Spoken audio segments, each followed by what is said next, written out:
Hello friends, welcome to the channel. तो आज मैं अपनी लाइफ का बहुत इम्पोर्टेंट पार्ट शेयर करने जा रही हूँ आपसे। लाइक जो भी कोई साइंस मैंने अपनी स्पिरिचुअल अवेकनिंग में फ़ील किए हैं या एक्सपीरियंसेस मेरे रहे हैं, और मैं हर एक स्टेज में मैं कैसे ट्रांसफॉर्म हुई हूँ, मैं आपके साथ वो एक्सपीरियंस शेयर करूँगी यहाँ पे। तो बेसिकली ऑल इन ऑल ये मेरी स्पिरिचुअल अवेकनिंग की जर्नी रही है, जो एट फर्स्ट मुझे हिट हुई या रियलाइज़ हुई, क्योंकि हमारी अवेकनिंग जो प्रोसेस है वो काफ़ी लंबे टाइम से चलते ही रहता है। मतलब अगर आप देखोगे, आप एवरी ईयर ट्रांसफॉर्म होते हो, बट स्पिरिचुअल अवेकनिंग एक ऐसा पार्ट है जहाँ पे आपको बहुत जैसे बहुत ज़ोर से मारा जाता है जहाँ से आपको पूरी अकल ठिकाने आ जाती है। तो ऐसे ही कुछ मेरे साथ भी हुआ है, जो अभी बहुत से लोग एक्सपीरियंस कर रहे हैं, जो कर चुके हैं और आगे भी करने वाले हैं। तो मैंने सोचा कि इस पॉइंट पे ऐसा होता है ना कि जब हम स्पिरिचुअल अवेकनिंग्स पे एक्सपीरियंस कर रहे होते हैं तो हमें लगता है यार हम ही अकेले हैं, ऊपर वाला हमें ही क्यों इतना परेशान कर रहा है, मैंने इतनी क्या गलतियाँ की थी। तो ऐसा कुछ नहीं है, हम सभी अपने अपने लेवल पे उस अपनी अपनी तकलीफ़ झेलते हैं। किसी की कम है, किसी की ज़्यादा है, बट है तो सभी के पास, ठीक है। और सभी को ऐसा लगता है कि मेरी तकलीफ़ सबसे ज़्यादा बड़ी है।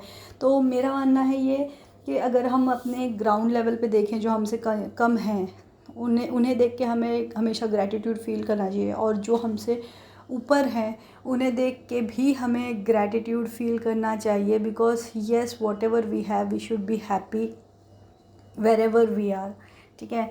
तो ये कुछ साइंस मैं आपके साथ शेयर करूँगी मेरे एक्सपीरियंसेस के साथ इन द सीक्वेंस जो मुझे फ़ील हुआ है, ठीक है।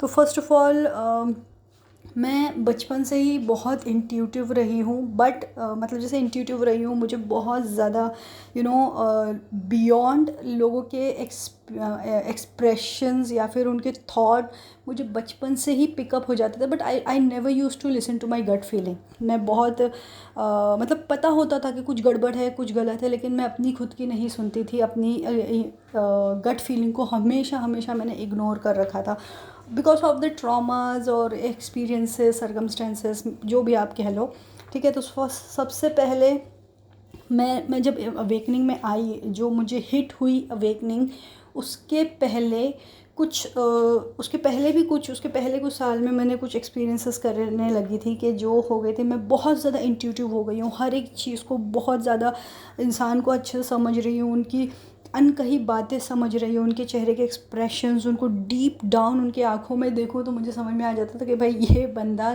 जो बोल रहा है, जो कर रहा है, जो कह रहा है, वो नहीं है, ये कुछ और है, ठीक है। क्या है वो नहीं समझ में आता था, अब वो चीज़ें बहुत अच्छे से समझती हूँ, बट उस वक्त इतनी क्लैरिटी नहीं थी।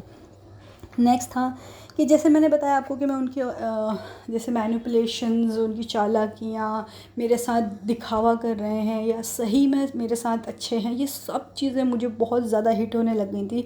मतलब मैं उनको इग्नोर नहीं कर सकती थी, इतनी स्ट्रांगली मुझे वो सारी चीज़ें हिट हो रही थी, ठीक है।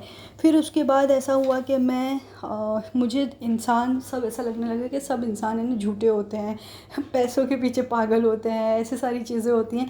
तो मैं यहाँ से लोगों से हट के, मतलब इंसानों से हट के, मैं नेचर से ज़्यादा कनेक्ट होने लग गई। मतलब आई स्टार्टेड फीलिंग कि मैं ज़्यादा नेचर से कनेक्टेड रहूँ, एनिमल्स वगैरह के साथ रहूँ, बर्ड्स के साथ रहूँ, मतलब इस तरीके से मैं नेचर की तरफ इंक्लाइंड होते चले गई। फिर उसके बाद ऐसा हुआ कि मेरे सेंसेस बहुत ज़्यादा हाइटेंड हो गए। मतलब कुछ स्मेल्स मुझे बहुत, मतलब जैसे लोग घर में, रूम में है कोई और किसी को वो स्मेल नहीं आ रही, लेकिन मुझे वो आ रही है स्मेल, ठीक है। कुछ ऐसी चीज़ें हैं जो लोगों को नहीं दिख रही है, लेकिन मुझे दिख रही हैं। मुझे आज आसपास किसी के होने का एहसास हो रहा है। मतलब ये सारे सेंसेस जो थे ना, वो मेरे बहुत ज़्यादा हाइटेंड हो गए थे कि भाई कुछ चीज़ें जो मैं देख पा रही हूँ, लेकिन सामने वाला बंदा देख ही नहीं रहा। तो मैं डर गई कि पता नहीं लोगों मेरे साथ क्या हो गया है। तो ये सारी चीज़ें मेरे साथ हुई हैं।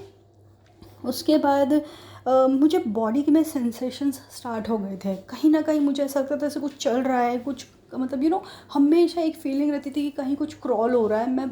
मैं लिटरली पागल हो गई थी इस चीज़ को लेके कि मैं किसी को समझा ही नहीं पाती थी कि मेरे साथ हो क्या रहा है। और डॉक्टर्स को दिखा दिया, सारी चीज़ें कर ली मतलब लिटरली लोगों को ऐसा लगने लगे कि मैं पागल हो चुकी हूँ, क्योंकि वो सारी क्रॉलिंग होती थी कहीं पैरों में, हाथों में, नेक के पास, और मैं एकदम घबरा घबरा के डर के उठती थी, सकता था उसे कोई कीड़ा वगैरह हो जो मेरी बॉडी पे हो।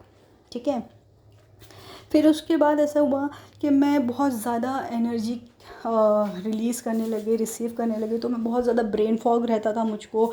मैं खोई खोई सी रहती थी, कोई कुछ कह रहा है तो मुझे समझ में नहीं आता था, या मैं किसी को कुछ समझा नहीं पा रही थी, मतलब एकदम टायर्ड रहती थी, ऐसा लगता था पूरी दुनिया से अलग हो जाओ और अकेले रहो, ऐसी ऐसे सारी चीज़ें मुझ में बहुत ज़्यादा आने लग गई थी। उसके बाद फिर ऐसा हुआ कि नेक्स्ट पॉइंट क्या है मेरा, हाँ, फिर उसके बाद मेरी मॉम का जैसे मैंने बताया मेरी मॉम हमेशा बीमार रहते थे, तो मैं उस ईयर में भी जब मैं सारे जो मैंने साइंस बताए हैं अभी तक वो सारे मैं एक्सपीरियंस कर रही थी, but at the same time मेरी मॉम की हेल्थ बहुत ज़्यादा डिक्लाइन हो रही थी। एंड देन फिर एक दिन ऐसा आया कि शी वॉज बस उनके कुछ आखिरी दिन बचे थे, तो शी वॉज इन हॉस्पिटल, और वो हॉस्पिटल का बेड नंबर था 111। ओके, 111A ये उस बेड का नंबर था। देन एंड देयर मुझे हमेशा ऐसा लगता था जैसे कोई मुझे मेरा फेस ऐसे लिफ्ट कर रहा है और मुझे वो नंबर दिखा रहा है, मैं हमेशा, और मैं वो नंबर से इतना डरने लग गई थी कि मैं एक बार एक रिजॉर्ट में गई थी after my mom passed away, तो सब I just went out to freshen up my self कि भाई कहीं जाओ, तो वो रिजॉर्ट का नंबर भी 11A था। आई वॉज लाइक ये चल क्या रहा है, और मैं उस नंबर से घबराने लगी थी, मुझे लगता था कि ये कुछ मम्मी से कनेक्टेड है। ठीक है, तो ये सिंक्रोनिसिटीज़ मुझे एक्सपीरियंस होने लग गई थी। And then after that I lost her. ठीक है, within 11 days of time, जब वो 11 डेज़ के लिए उस हॉस्पिटलाइज थे, and then I lost her. उसके बाद आई लॉस्ट हर, और फिर वो दिन जो था मेरी लाइफ मतलब पूरी ड्रास्टिकली चेंज हुए। ठीक है, I started disconnecting and feeling detach with everybody.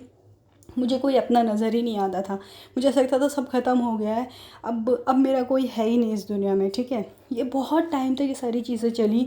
उसके बाद ऐसे कुछ हुआ कि मुझे क्वेश्चंस आने लगे मेरे अंदर से कि मैं कौन हूँ, मैं क्या हूँ, मैं why am I in this world, मैं क्यों ज़िंदा हूँ, मेरा वजूद क्या है। मतलब इस तरीके के क्वेश्चंस ढेर सारे मेरे अंदर आने लग गए कि भाई मैं क्या थी, मतलब मैं जो थी, मेरा माइंडसेट ऐसा था। मैं आपको बताती हूँ थोड़ा कि मेरा माइंडसेट ऐसा था कि भाई मैं अपने घर की सारी तकलीफ़ें दूर करना चाहती थी, और मुझे ऐसा लगता था कि अगर मैं कमाने पे फोकस करूँ या फिर एक लाइफ सेटल करने पे फोकस करूँ तो मैं अपने घर की सारी तकलीफ़ें दूर कर दूँगी, मम्मी भी ठीक हो जाएंगे। तो मतलब आई हैव टू अर्न, मतलब मेरा बहुत लॉजिकल माइंड था और मैं बहुत ज़्यादा मैस्कुलिन एनर्जी में थी। तो वो सारा मेरा बिलीफ सिस्टम मेरा कहीं ना कहीं ड्रेन होने लग गया, और ऐसा लगा कि मैं अब तक जो सोचती आ रही थी ऐसा कुछ है ही नहीं, ये मटेरियलिस्टिक वर्ल्ड का कोई एग्जिस्टेंस ही नहीं है, ये रियलिटी है ही नहीं। तो मतलब मेरा जो लेयरिंग जो उतर रही थी और उसके बीच में मेरा लॉजिकल माइंड और मेरा इमोशनल माइंड, या फिर मेरी सोल में कहूँ, या फिर मैं ये भी कह सकती हूँ कि मेरी फेमिनाइन एनर्जी और मैस्कुलिन एनर्जी में जो पंगे हुए हैं ना, बाय गॉड, मतलब मैं लिटरली एक्सप्लेन नहीं कर सकती हूँ। इतनी तकलीफ़ होती थी कि कुछ समझ में नहीं आ रहा है, ऐसा लगता था ब्रेन को मैं कुछ समझा रही हूँ बट हार्ट कुछ और कह रहा है, हार्ट की कुछ और डिमांड है, ब्रेन कुछ और फील कर रहा है। मतलब बहुत ज़्यादा जगलिंग मैंने उस मोमेंट पे फील की है। ठीक है, और इसी वजह से मेरी ड्रीम्स जो थी वो इतनी ख़तरनाक ड्रीम्स हो गई थी ना, मतलब मैं डेली मॉम को तो देखती ही थी। मेरा एक पैटर्न हो गया था, मुझे ऐसा लगता था कि मैं सो जाऊँगी ना तो मम्मी से कनेक्टेड रहूँगी, तो मैं सो जाती थी और मम्मी हमेशा, मतलब literally for 6 month she came in my dream and she guided me through कि मुझे किसके साथ कनेक्टेड रहना है, किससे हेल्प मांगनी है। This is what my mom has done in like entire 6 month or initial 6 month or 1 year, I would say. She still does it. Whenever I'm in pain, she comes in my dream and she guides me. So yeah, I'm always, my mom has been always angel to me whenever I feel stressed out, and she still comes to my dream and helps me out with it. And बहुत ज़्यादा vivid dreams होते थे, मैं कहीं से गिर रही हूँ, मर रही हूँ, कोई कुछ सांपों से घिरी हुई हूँ, कहीं आग लगी है, कहीं शैतानों को देख रही हूँ. इस तरीके की इतनी गंदी गंदी ड्रीम्स होती थी मेरे साथ, और फिज़िकल पेन बहुत होता था मुझे. ओके फिर उसके बाद मेरे सारे रिलेशनशिप्स ख़त्म हो गए. मतलब मेरे जो अपने थे सब मुझे छोड़ छोड़ के जाने लग गए. कार्मिक्स बहुत सुपर एक्टिव हो गए. कार्मिक्स ने मेरी लाइफ में बहुत ज़्यादा तबाही मचा दी थी उस वक्त.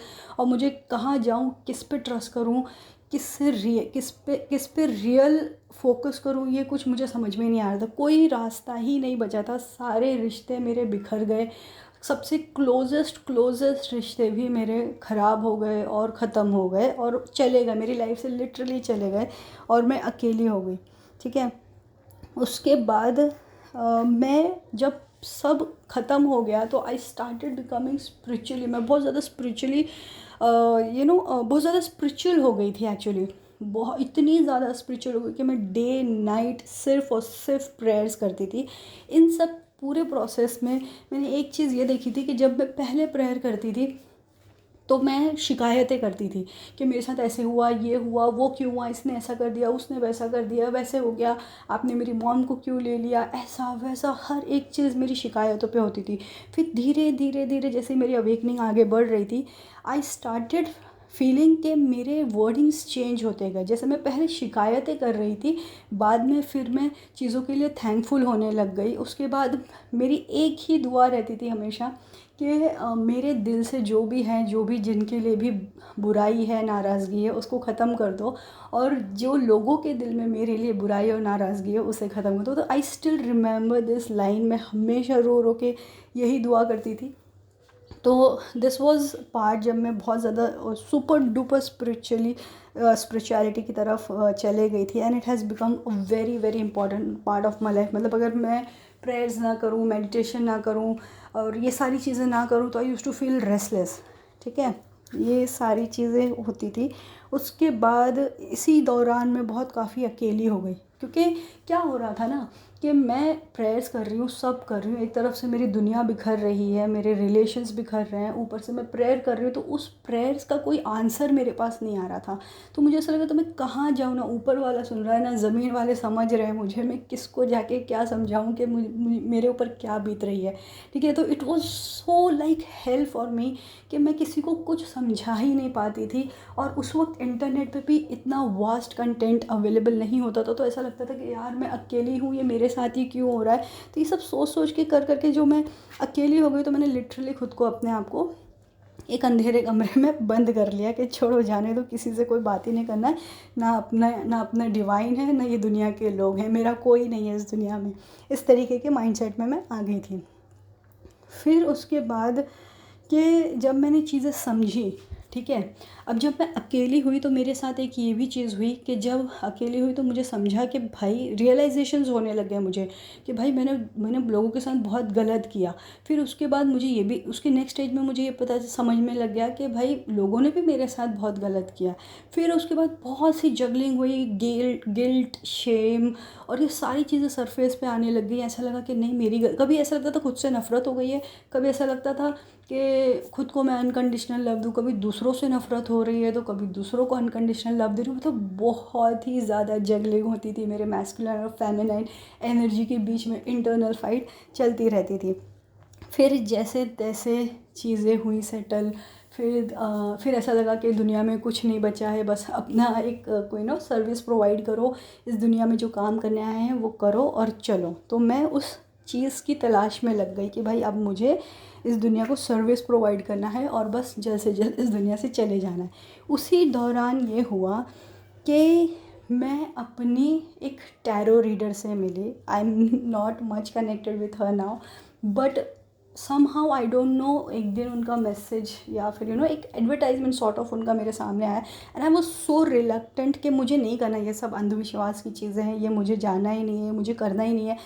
जैसे तैसे फिर वो बंदी का सामने से मुझे कॉल आया कि I think you need help, और मैंने फिर उस चीज़ को भी इग्नोर किया and then once I took the session और फिर वो बंदी के थ्रू मुझे काफ़ी मेरे लाइफ के पेजेस ओपन हो गए, ठीक है।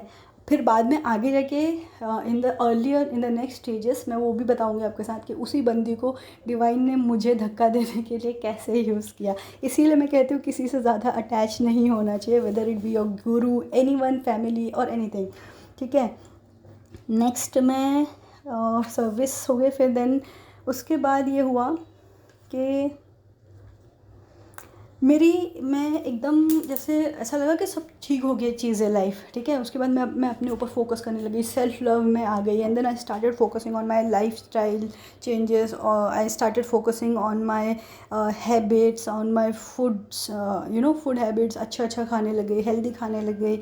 फिर उसके बाद जैसे एक डेडिकेटेड लाइफस्टाइल मैंने बना लिया, काफ़ी अपने करियर पे भी फोकस करने लगे डेडिकेटली। मैंने बहुत बहुत बहुत मेहनत की।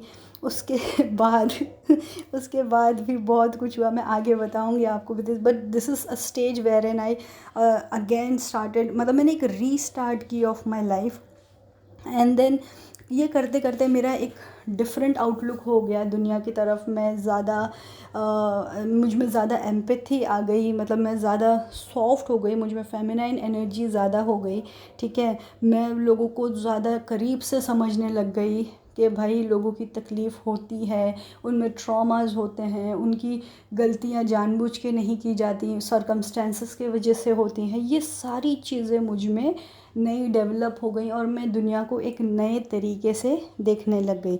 उसके बाद उसकी वजह से मेरे अंदर एक न्यू क्यूरियोसिटीज़ जागने लग गई कि यस मुझे ये करना है, मुझे वो करना है, मुझे डिमेंशिया या अल्जाइमर के लोगों के लिए कुछ करना है, या फिर मुझे चाइल्डहुड ट्रॉमास पे काम करना है। बहुत सी चीज़ें मेरे अंदर डेवलप होने लग गई। और फिर उसके बाद जब जैसे जैसे मैंने समझा एंड आई आगे बढ़ी मैं लाइफ में, मुझे बहुत कुछ चेंज करना था, बहुत कुछ लोगों को समझाना था कि भाई ऐसे नहीं, ऐसे जीना चाहिए, ये मटेरियलिस्टिक वर्ल्ड किसी काम का नहीं है, ऐसा वैसा। मतलब मैं बहुत जद्दोजहद करती थी लोगों को अपनी पॉइंट ऑफ व्यू समझाने के लिए। फिर देन अल्टीमेटली लास्ट में मुझे ये रियलाइजेशन हुआ भाई कि सब अपनी अपनी जर्नी पे सेट हैं, ठीक है। सब अपना अपना हिस्से की तकलीफ़ उठा रहे हैं, सब अपने अपने लेसन्स लर्न कर रहे हैं, कोई आगे हैं, कोई पीछे हैं, कोई फास्ट है, कोई स्लो है, तो सबकी अपनी अपनी लाइफ है।